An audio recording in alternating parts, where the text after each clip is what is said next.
የኩላሊት በሽታ ወይም የኩላሊት ዳሜጅ ካለባቸው 10 ሰዎች 9ኙ የኩላሊት ችግር እንዳለባቸው ሳያውቁ ይኖራሉ። ምክንያቱም ሰውነታችን የተለያዩ ምልክቶች ሲያሳየን ቆዳችን ላይ፣ እግራችን ላይ፣ ፊታችን ላይ፣ የተለያየ አካላችን ላይ ኩላሊታችን ችግር ውስጥ እንዳለ የሚያሳዩ ምልክቶች ቢሰጠንም እንኳን ለምሳሌ ውሃ ሽንታችን ላይ፣ ጥፍራችን ላይ ሁሉ ሳይቀር ማለት ነው። ያን በአግባቡ ባለመረዳታችን ምክንያት እውቀቱ ስለሌለን ባለሙያም በትክክል ስላልነገረን ወይም ደግሞ ባለሙያ ሄደንም ስላልጠየቅን ችግሩ መኖሩ ሳናቅ ችግሩ ወደ ከፋ ደረጃ እስከሚደርስ ድረስ ወይም ሳናቅ እንኖራለን እና ብዙ ጊዜ አብዛኛው ሰው የሚያውቀው ሌት ነው፣ በጣም ዘግይቶ ነው ወይም ደግሞ ችግሩ ወደ ከፋ ደረጃ ከደረሰ በኋላ ነው እና የኩላሊት በሽታን ሊያመጡ የሚችሉ ምንድነው ለኩላሊት ዳሜጅ መሆን አስተዋጽኦ የሚያበረክቱ በርካታ ነገሮች ሊኖሩ ይችላሉ። እኔ አሁን በዚህ ቪዲዮ ግን ዲስከስ ማድረግ የምፈልገው ቢካዝ በሌላ ቪዲዮዎች ሌሎች የሰራቸው ቪዲዮዎች አሉ እነሱ ላይ ምክንያቶቹ ምንድናቸው፣ ምልክቶቹ ምንድናቸው የሚሎች ነገሮች አቮይድ ማድረግ ያለባችሁ ነገሮች ምንድናቸው የሚሉ ቪዲዮዎችን ሰርቻለሁ። እነሱ ቪዲዮዎች እየፈለጋችሁ ቻናሌ ላይ ቲክቶክም ላይ የለጠፍኳቸው ቪዲዮዎች አሉ እና ቲክቶክ ላይ በለጠፍኩት ቪዲዮ ምግቦችን ዲስከስ አድርግልን የሚል ጥያቄ ስለተጠየቅኩ ነው እና ይሄን ብሮድ አድርጌ ይህን ቪዲዮ የሰራሁ ያለሁት እና ምግቦቹ እንዴት ነው የበሽታው ወይም ደግሞ ችግሩ ዳሜጁ ወደ ከፋ ደረጃ እንዳይደርስ ቢያንስ ያለንን ይዘን ለመቆየት እንዴት ነው የሚጠቅሙን፣ እንዴት ነው የሚረዱን የሚለው ስናይ ምግቦቹ ብዙዎቹ አንቲ ኢንፍላማቶሪ አንቲ ኦክሲዴቲቭ የሆነ ባህሪ ያላቸው የሰውነት የሴል መቆጣት ሴል ዳሜጅ እንዳይኖር የሚከላከሉ የሚያግዙ ምግቦች። ሴል ዳሜጅ ሲኖር ኩላሊት ዳሜጅ እየሆነ ነው ማለት ነው። ያንዳንዱ ህዋስ ሲሞት ኦርጋኑ ይሞታል። ሌላው የደም ዝውውር በአካባቢው በበቂ ሁኔታ እንዲኖር ሰውነታችን ላይ በአጠቃላይ የደም ዝውውር ጥሩ እንዲሆን እንዲሻሻል የሚረዱ ምግቦች የሚረዱ ቅመማ ቅመሞች እነሱ ናቸው። ስለዚህ የደም ዝውውር በማስተካከል እንደዚሁም ደግሞ የሰውነት መቆጣት የሴሎች ወይም ደግሞ የሰውነት ህዋሳት መሞትን ዳሜጅን በመከላከል የኩላሊት ጤናን ያግዛሉ። እንዳጠቃላይ እስቲ ኩላሊት ራሱ ምንድን ነው የሚመስለው፣ ምንስ ነው የሚሰራው፣ የት ነው የሚገኘው የሚለው ልዳስላችሁ ለሁለት ሰከንድ ያህል ወስጄ። ኩላሊት እቺ ፊስት የሚያክል ኦርጋን ነው፣ እንደዚህ ጭብጥ የሚያክል ኦርጋን ነው። ሼፑ ደግሞ አደንጓሬ የሚመስል አይነት ነገር ነው ቅርጹ። የሚገኘው ደግሞ እዚህ ጀርባችን ላይ ነው። ሁለት ናቸው፣ በቀኝና በግራ እዚህ አካባቢ ነው የሚገኘው እና ስራው ደግሞ የማጣራት ስራ ነው የሚሰራ። ደምን ያጣራል። ደም አጣርቶ ምንድን ነው የሚያደርገው? መርዛማነት፣ ፖይዝንነትና ቶክሲክነት ያላቸው ነገሮች ከሰውነታችን ያስወግዳል። እንደዚሁም ደግሞ ከፍተኛ የሆነ ፈሳሽ ወይም ደግሞ ተፈላጊ ያልሆነ ፈሳሽ ወይም ሰውነታችን ላይ ከሚፈለገው በላይ ፈሳሽ ካለ ያስወግዳል። የፈሳሹ መወገድ ጥቅሙ ምንድን ነው? የሰውነታችን ኤሌክትሮላይት ኢምባላንስ እንዳይፈጠር ይጠቅመናል። የሰውነታችን ላይ ያለው ማዕድን ከፍተኛ የሆነ ውሃ ከበዛ ፈሳሽ ከበዛ ዳይሉትድ ይሆናል፣ ከሚፈለገው በታች ይሆንብናል ኤሌክትሮላይቱ። ያ ደግሞ ለጤናችን አደጋ ነው እና ፈሳሽ ሲበዛ ደግሞ ያልተፈለገ ፈሳሽ ለሳምባም ለልብም ጤና ጥሩ አይደለም እና የሰውነታችን የፍሉድ ባላንስ ለማስተካከል ይረዳናል። በዚህ በአሜሪካን ሀገር ምንድነው ኩላሊት በሽታ ምክንያት ሁለት ሜጀር የሆኑ ምክንያቶች አሉ። አንደኛው የስኳር በሽታ ነው። ሁለተኛ ደግሞ የደም ግፊት ችግር ሃይፐርቴንሽን ነው እና እነኚህ ሁሉ በአኗኗር ዘዴ ሊፈቱ የሚችሉ ችግሮች ናቸው።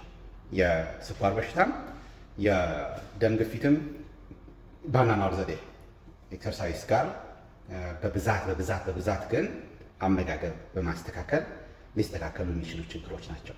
ስለዚህ አኗኗራችን ስናስተካከል እነኚህ ችግሮችም እየተስተካከሉ ይመጣሉ። እስቲ 12ቱ ምግቦች እነማን ናቸው? አንድ በአንድ ለማየት እንሞክር። የመጀመሪያው ብሉቤሪስ ናቸው። ሁሉም ቤሪዎች ጥሩ ናቸው፣ ግን ብሉቤሪስ ጥሩ ናቸው ምክንያቱም አንቲኦክሲዳንት የሆነ ኔቸር አላቸው። ሴል ዳሜጅ የመከላከል እና ኢንፍላሜሽን የመከላከል ቅድም ያልኳቸው የሰውነት መቆጣት የመከላከል አቅም ባህሪ ያላቸው። ብሉቤሪስ ውስጥ አንቶሳያናንስ ወይም ደግሞ አንቲሳያናንስ የሚባል ማዕድን ወይም ደግሞ የሆነ ነገር በውስጡ አለው እና ያ ነገር በጣም ፖተንት የሆነ አንቲኦክሲዳንት ነው። የሴል ዳሜጅን የሚከላከል ነገር ነው እና ኢቭን ለብሉቤሪው መልኩ ያ አይነት መልክ እንዲይዝ የሚያደርገው ይሄ አንቲሳያናንስ የተባለው ነገር ነው እና በጣም ኢምፖርታንት የሆነ ነገር ነው። ስለዚህ ብሉቤሪስ መመገብ በቀን እስከ ሃፍ ኦፍ ካፕ አንድ ትንሽ ብርጭቆ ግማሹን ያህል ነገር በቀን እሱ መመገብ ይሄኛውን አንቲኦክሲዳንት ወይም አንቲ ኢንፍላማቶሪ የሆነ ጥቅም እናገኛለን። ሁለተኛው ሬድ ግሬፕስ ኦኬ፣ ቀይ ግሬፕ ነጩ ሳይሆን ቀይ ግሬፕ፣ ምክንያቱም ፖሊፊኖል ነው ዘሩ እና ሪስቬራቶል የተባለ ነገር አለ በውስጡ እዛ ግሬፕ ውስጥ ማለት ነው። እሱም ምንድነው በተለይ ደግሞ ስኪኑ ላይ ቆዳው ላይ ማለት ነው የግሬፕስ የሬድ ግሬፕስ ማለት ነው እና እንደዚሁም ደግሞ ሲዱ ላይ ማለት ነው እና እሱም አንቲ ኢንፍላማቶሪ አንቲ ኦክሲዳንት የሆነ ባህሪ ያለው። ሁለቱም ቤሪዎች እንትና ብሉቤሪ እና ግሬፕስ ቀይ ግሬፕስ እና ብሉቤሪ ጥሩ የሚያደርጋቸው ነገር ሌላው ምንድነው ፖታሲየም ብዙ የላቸውም ወይም ደግሞ አነስተኛ ፖታሲየም ነው። ፖታሲየም ደግሞ ችግሩ ምንድነው በተለይ የኩላሊት ችግር ዳሜጅ ከፍተኛ ደረጃ ከደረሰ ፖታሲየም ዳሜጁን ወይም ደግሞ ችግሩ ያባብሰዋል። የኪድኒ ችግር ከፍተኛ ደረጃ የደረሰ ሰዎች ብዙ ፖታሲየም እንዲመገቡ እንዲወስዱ አይመከርም። ስለዚህ ፖታሲየም ሌስ ወይም ደግሞ ሎው ፖታሲየም ያላቸው ነገሮች መመገብ ይጠቅማል። ሎው ፎስፈረስ ያላቸው ነገሮች መመገብ ጥሩ ነገር ነው። ምክንያቱም እነኚህ ሁለቱን ፕሮሰስ ማድረግ ይከብደዋል ለጉበታችን እና እነሱ ሲበዙ ደግሞ አብሮ የሚከተል ችግር ይኖራል። ኪድኒያችን ሞር ዳሜጅ ባረገ ቁጥር እነኚህ ነገሮች ፕሮሰስ አውት የማድረግ ሬጉሌት የማድረግ ችግር ይገጥመዋል። ስለዚህ እነኚህ ነገሮች ማስወገድ ወይም በልኩ ማድረግ ተገቢ ይሆናል። ይሄን አድርጉ ያልኩ አይደለም። ይሄ ኩላሊታችሁ ዳሜጅ መሆኑ ካወቃችሁ ሁሉም ነገር እዚህ አሁን የማወራው ነገር ሁሉ ከንቱ ነው። ትልቁ ስራ ምንድነው? ሐኪማችሁ የሚነግራችሁ ነገር ነው። በተለይም ደግሞ የኩላሊት ስፔሻሊስት የሆነ ዶክተር ጋር ሄዳችሁ ከነሱ ጋር መነጋገር ነው።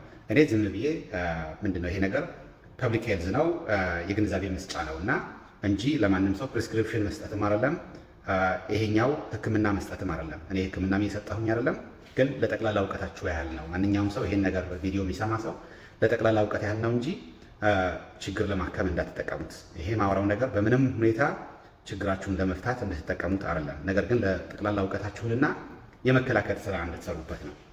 ምክንያቱም እኔ ዶክተራችሁ አይደለሁም፣ ዶክተርም አይደለሁም፣ ሲጀምር ነርስ ነኝና ፕሪስክራይብ የማድረግ ስልጣን የለኝም። ደግሞ ማንኛውም ነገር ዶክተር ራሱ ቢሆን ማንኛውም ነገር ፕሪስክራይብ የሚደረገው እንደየሰው ችግር ነው። ኦኬ፣ የሰው ያለበት ችግር ያንዳንዱ ሰው ችግር ስለሚለያይ በቂ የሆነ ምርመራ ተደርጎለት የደም የተለያዩ አይነት በመሳሪያ የሚደረጉ አልትራሳውንድ ሊሆን ይችላል፣ ሌሎች አይነት በርካታ በሐኪሞች የሚደረጉ አሰስመንት ወይም ደግሞ ምርመራዎች ከተደረጉ በኋላ የችግራችሁ ልክ የቱ ጋር እንዳለ ከተለየ በኋላ ነው ለዛ የሚሆን መፍትሄ እንደየችግሩ የሚቀመጠው። ይሄ ግን ጠቅላላ እውቀት ያህል ነው። ኦኬ እንቀጥል። ሶስተኛው ምግብ ላይ እንቀጥል። ፍሬሽ ክሬንቤሪስ። ድራይ የሆነውን ክሬንቤሪ መጠቀም ይቻላል ወይም ደግሞ ጁስኑ መጠቀም ይቻላል። ክሬንበሪ ጥቅሙ ምንድን ነው? ኢንፌክሽን ይከላከላል። ክሬንበሪ ጁሱ ከተጠቀማችሁ 100% ክሬንበሪ ከሆነ ነገር የተሰራ ጁስ መሆን አለበት። ስኳር ያልተጨመረበት መሆኑ እርግጠኛ መሆን አለባችሁ። ድራይ የሆነው መጠቀም ትችላላችሁ፣ ግን እንዳይበዛ እሱ ጥንቃቄ ያርጉ። ከዛ ባሻገር ግን ፍሬሽ የሆነው ግን ይመከራል እና እሱኛው የአንድ ኩባያ 1/4 ያህል በቀን መጠቀም ትችላላችሁ። የውሃ ሽንት ቧንቧችን ወይም የውሃ ሽንት መስመራችን ላይ ኢንፌክሽን እንዳይኖር ይከላከላል እና በውስጡ አንድ ሰብስታንስ አለ። ስሙ ለመጥራት የሆነ የተንዛዛ ነገር ነው። እሱን ስሙን አልጠራም። እሱኛው ሰብስታንስ ባክቴሪያ ከውሃ ሽንት ቧንቧችን ግድግዳ ጋር እንዳይለጠፍ አብሶርብ የሚያደርገው ባክቴሪያውን ከእሱ ጋር ታች እንዲያደርግ ከእሱ ጋር እንዲጣበቅ አድርጎ ከዛ የሚያስወጣልን ስለሆነ ወይም ደግሞ ኢንፌክሽን ዩሪናሪ ትራክት ኢንፌክሽን የውሃ ሽንት መስመራችን ላይ ኢንፌክሽን ካለ ለኩላሊታችን ችግር ነው። ቢካዝ ኢንፌክሽኑ አሴንድ ላያርግ ስለሚችል ወደ ላይ ስለሚወጣ ማለት ነው። ከውሃ በሽንት ቧንቧዎች አልፎ ወደ ኪድኒ ወይም ወደ ኩላሊት ሊደርስ ይችላል። ኢንፌክሽኑ ደግሞ ሞር ችግራችንን ኮምፕሊኬት ያደርገዋል። አራተኛ ሬድ ቤል ነው። ሬድ ቤል ፔፐር ማለት ነው። ሬድ ቤል ፔፐር ወይም ፔፐር የምንለው ቀዩ ፔፐር ማለት ነው እና ቫይታሚን ሲ አለው። ቫይታሚን ሲ አንቲኦክሲዳንት ፖተንት የሆነ አንቲኦክሲዳንት ነው እና ይሄ ፔፐር ሬድ ፔፐር በጣም ከሚገርመው ነገር ለእኔ ከገረመኝ ነገር ከብዙዎቹ ሲትረስ ፍሩቶች የበለጠ ቫይታሚን ሲ አለው። ሶ አራተኛው ሬድ ፔፐር። አምስተኛው ጎመን። ይሄ ጥቅል ጎመን የምንለው በሀገራችን በጣም ጠቃሚ ነገር ነው እሱኛው፣ ምክንያቱም ቫይታሚን ኬ ያለው። ቫይታሚን ኬ ደግሞ አንቲኦክሲዳንት ነው። እንደዚሁም ደግሞ ቫይታሚን ምንድን ነበረ? ይሄ ጥቅል ጎመን ኮላጅን ፕሮዳክሽን ላይ ይጠቅማል። ኮላጅን ደግሞ አንቲ ኤጂንግ ኢፌክት አለው። እንዳያረጅ ሰውነታችን እንዳያረጅ የማድረግ አቅም ስላለው ጥቅል ጎመን በጣም ምርጥ ነገር ነው። ሌላው ደግሞ ሽንኩርት፣ ቀይ ሽንኩርት ሳይበስል በጣም ከፍተኛ የሆነ አንቲ ኦክሲዳንት ኢፌክት ፔክቲን የሚባል አንቲ ኢንፍላማቶሪ ነገር አለው በውስጡ፣ እንደዚሁም አንቲ ኦክሲዳንት ነው። ስለዚህ ኦኒየን ወይም ደግሞ ቀይ ሽንኩርት ሳይበስል እኛ ሽሮ ወይም ምስራችን ስንሰራ ቅቅል ነው እናደርገው እና ሳይበስል ቢሆን መልካም ነው፣ ጥቅሙ የምናገኘው ከሱ ስለሆነ። ሰባተኛ ነጭ ሽንኩርት። ነጭ ሽንኩርት ደግሞ እሱም እንደዚያው ኦቨር ኩክድ መሆን የለበትም። በውስጡ አሊሰን የተባለ ነገር አለው እና እሱ ቫዞ ዳያሌተር ነው ወይም ደግሞ የደም ስሮቻችን እንዲሰፉ ኦፕን እንዲያደርጉ የሚያደርግ ነገር ነው። ያ ደግሞ ትልቅ ነገር የሚጠቅም አለው እና ውሃ ምንድን ነበር የደም ዝውውር ወደ ተለያየ ሰውነታችን ኢንክሉዲንግ ወደ ኩላሊታችን ጭምር ማለት ነው እና ያ ሁሉ ስለሚያደርግልን አንቲ ኢንፍላማቶሪ ነው፣ ቫዞ ዳያሌተር ነው፣ ቤስት ነው። ነጭ ሽንኩርት ብዙ ባይበስል መልካም ነው። ስምንተኛው ተርመሪክ ነው ወይም ደግሞ ድልህ ነው የሚባለው በሀገራችን። የአማርኛ ችግር አለብኝ እና ቢጫው ማለት ነው እና እኔ አጠር ያለ እንትን የምነግራችሁ በስራ ጉዳይ ሳውዝ ዌስት ኢትዮጵያ ለአምስት ለስድስት ዓመታት ኖር ያለሁ እና ሳውዝ ዌስት ኢትዮጵያ ላይ ይመረታል እና ሲመረት ለምንድን ነው የሚመረተው ይህ በብዛት ብዬ ስጠይቃቸው ወደ ኬንያ ኤክስፖርት ይደረጋል። የሆነ ኩኪ ነው ምናምን ለሚሰራ ካምፓኒ ነው ለሆነ ነገር ብቻ ለቸኮሌት ለሚያመርት ይሆን አይ ዶንት ኖ በጊዜው ሲነገረኝ የነበረው እና ለከለሪንግ ይጠቀሙታል ነበር ሲሉኝ ብለው የነገሩኝ እና በጣም ይመረታል። በሚዛን እና በቴፒ አካባቢ በጣም ነው የሚመረተው እና አይ ዶንት ኖ ኢትዮጵያ ጥቅሙን አድርገው አውቀው ነው በደንብ የምንጠቀመው አይመስለኝም። እና አሁን በምንሰማው ሳይንስ ግን በጣም ምርጥ የሆነ ከርኩሚን የሚባል ንጥረ ነገር በውስጡ አለው። አንቲ ኢንፍላማቶሪ ነው እና ለአርተራይተስም ጥሩ ነው። ቁርጥማት፣ የተለያየ ሰውነታችን ላይ ቁርጥማት እሱን ራሱ ለማለዘብ ካልም ለማድረግ ለመከላከል የሚጠቅም ነገር ነው እና ጁስ ላይ መጨመር ይቻላል፣ ሾርባ ላይ መጨመር ይቻላል። በተለያየ መልኩ ልንጠቀመው እንችላለን እና ወትሲት ኔም ተርመሪክ። ኦኬ። ዘጠነኛው ጂንጀር ዝንጅብል በጣም እሱም እንደዚሁ ጁስ ላይ ወይም ደግሞ ሱፕ ላይ ልንጠቀመው እንችላለን። በተመሳሳይ ሁኔታ አንታይ ኢንፍላማቶሪ የሆነ ኢፌክት አለው። የደም ዝውውር የተስተካከለ እንዲሆን ይጠቅማል። አስረኛ ዋይልድ ከት የሚባለው ሳልመን አሳ፣ ምክንያቱም በውስጡ ኦሜጋ 3 የሚባል ፋቲ አሲድ አለው እና እሱ ደግሞ ለልባችን ጤና ጥሩ ነገር ነው። ለልብ ጥሩ የሆነ ነገር ለኩላሊት ጥሩ ነው። ዋይልድ ከት የሚባለውን ነው። ይህን መለየት አለብን። ፋርም ሬይዝድ የሆነው ሳይሆን ዋይልድ ከት የሚባለውን ነው እና እሱ መለየት ያስፈልጋል። ፋርም ሬይዝድ የሚባለው የሆነ ዳይ ይጨምሩበታል እና ዳዩ ደግሞ ለካንሰር ሪስክ እንደሆነ ነው ሲወራ የነበረው እና እንግዲህ ብዙ ማናስተውላቸው ነገሮች አሉ። ያን ማስተዋል ያስፈልጋል። 11ኛ የእንቁላል ነጩ ክፍል። የእንቁላል ነጩ ክፍል ብዙ ፕሮቲን አለው። ያ ምንድነው? ፕሮቲኖቹ ደግሞ ኢሴንሻል አሚኖ አሲድስ ጥሩ የሚባሉ አሚኖ አሲዶችን አጠቃሉ ይይዛል ነጩ ክፍል እና ያ አልቡሚን እንድናገኝ ሰውነታችን ቢካዝ በሌላ ቪዲዮ ላይ እንደገለጽኩት የኩላሊት ዳሜጅ ያለበት ሰው ብዙ ፕሮቲን ሉዝ ያደርጋል በውሃ ሽንት መልኩ አልቡሚን። ያ ነው አረፋ የሚያሳየው። አረፋ ምልክት የምናየው ውሃ ሽንታችን ላይ ብዙ ፕሮቲን ሉዝ ስለምናደርግ ነው እና ፕሮቲን መተካት አለብን እና የእንቁላል ነጩ ክፍል መጠቀም። 12ኛ ኬል አረንጓዴው ጎመን ማለት ነው እና እሱን ቫይታሚን ኬ ያለው ቫይታሚን ኬ ደግሞ አንቲ ኢንፍላማቶሪ አንቲ ኦክሲዳንት ይሆናል ባህሪ ስላለው ጥሩ ነገር ነው እና የኬል ወይም ደግሞ የዚህ አረንጓዴው ጎመን ጥቁር ጎመን በሉት የእሱ ችግር ምንድነው? የተወሰነ ፖታሲየም አለው። ኩላሊቱ ሞር ዳሜጅ ላለበት ሰው ፖታሲየም አይስማማም ብለናል እና እሱ በጥንቃቄ መውሰድ ያስፈልጋል። ግን ቦይል ካደረግነው ካበሰልነው ከተቀቀለ ፖታሲየሙ በተወሰነ መልኩ ይቀንሳል ይላል እና ያን ከዶክተራችሁ ጋር የተነጋገራችሁ መውሰድ ምን ምግቦች እንዳለባችሁ ማስወገድ እንዳለባችሁ ከዶክተራችሁ ጋር መነጋገር ያስፈልጋል እና እንደዚሁም ደግሞ 13ኛው ኦሊቭ ኦይል እና ይሄ ኤክስትራ ቨርጂን ኦሊቭ ኦይል የሚባለው ጥሩ ነው። እሱም ኢንፍላሜሽን ለመከላከል ጠቃሚ ነገር ነው እና እነኚህ ናቸው በእኔ በኩል ቢወሰዱ የሚጠቅሙ አንቲ ኢንፍላማቶሪ አንቲ ኦክሲዳንት የሆኑ የደም ዝውውር የሚጨምሩ እነኚህ ነገሮች ችግሩ ለመግታት እንደሚረዱ ሳይንስ የሚያስረዳ የተለያዩ ነገሮች ሳነብ ያገኘኋቸው መረጃዎች ናቸው። ነገር ግን ይሄ ደጋግሜ አጽንኦት ሰጥቼ ማውራት የምፈልገው ነገር ቢኖር this is not a prescription።